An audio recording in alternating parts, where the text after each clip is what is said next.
Hello, and welcome to another update video on Bitcoin. We are here on the daily time frame, and we can see that Bitcoin is still pushing higher towards the 130k level. Over the last few days, not much has happened, and also yesterday or on Saturday, the market basically just moved sideways. That's typically what we expect on a weekend. Typically sideways consolidations occur on the weekend.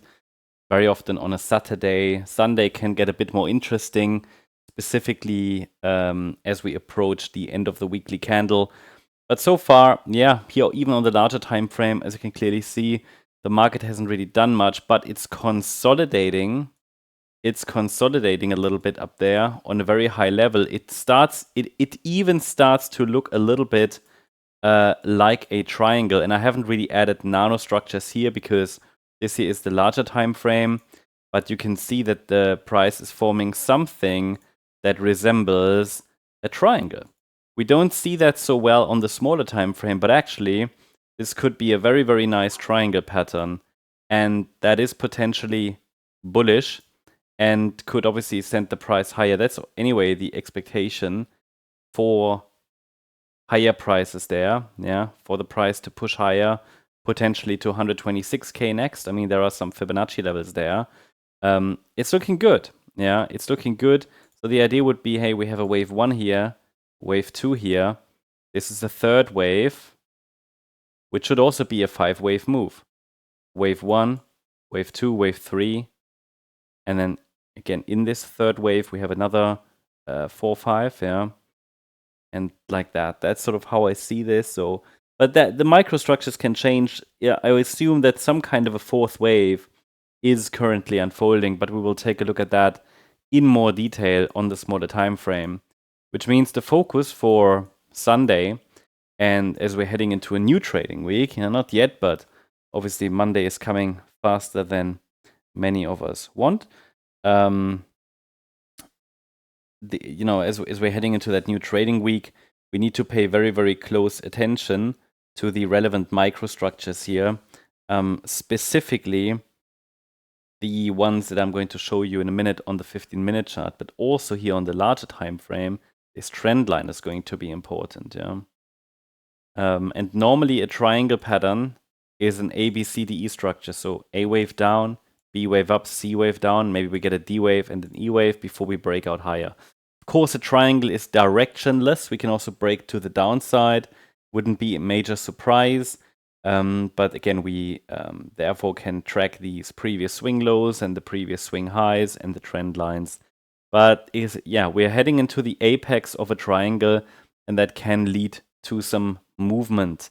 The wave structures here on this, let's say, time frame are, of course, a different wave degree. So I don't really have the level of detail here that I can show you, but still interesting that we have a triangle pattern and possibly a triangle as an internal fourth wave. Now, let us now take a look at the smaller time frame.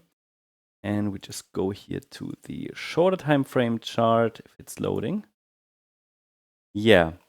And what we can do here on this time frame is we can add relevant trend lines, okay, that I showed you on the larger time frame. So what we do here, yellow trend line, descending trend line, and then the ascending trend line. The price is currently respecting those. And the upper trend line is currently coming in around 119,700. Lower trend line currently kind of being tested, currently coming in at around $117,400. So that's what I'm watching. In addition, that's kind of new information in addition to what I highlighted to you before. I mean, overall, we have to say the structures haven't changed over the weekend. So the support levels that we talked about in previous videos, they are still relevant. Specifically here, when I'm tracking, and I know this is boring for those who've been tracking this with us in previous videos, but we have a wave 1 and then an A, B, C structure. So boring because it hasn't changed. So it's still a 1-2 setup, which should lead to a rally in a third wave. And we can say in the third wave, we have another 1, 2, 3, 4, 5 in wave 3, and then another 4, 5, and that can take us to around about 126k.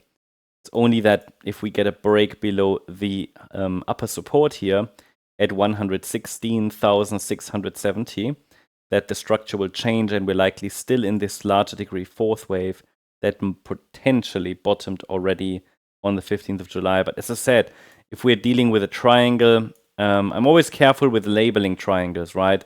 Because it might look like a triangle, and many technical analysts would call it a triangle, and I even call it a triangle as well. But is it an Elliott Wave triangle?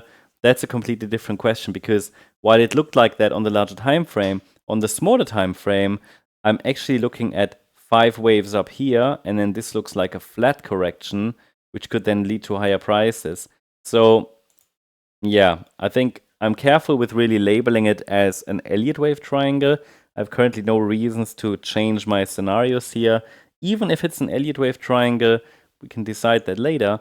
The invalidation point remains the same, this red line, which is located currently around $115,750. Yeah, that's the update on Bitcoin. Hope you liked the update. If you did, please hit the like button, leave a comment, and subscribe. And if you really like the content, then please check out the channel membership. On Sunday, as every week, we are running our weekly MCO Live member live stream, 5 p.m. UTC. Check it out if you're interested. We normally cover around 40 to 50 coins in those live streams. You can ask questions, request charts. Check it out if you're interested. And I'll see you there. Thanks so much. Bye-bye. Thanks so much for watching the videos on this YouTube channel. If you've been thinking about joining MCO as a member, now might be a great time. You can use the link in the video description and apply the discount code right below it. You will get 50% off your first month of our Gold membership, and you can explore everything we offer. It's the easiest way to test the membership, see if it's a good fit for you, and get a feel for the community, join the conversation, and I'm looking forward to meeting you in our member area.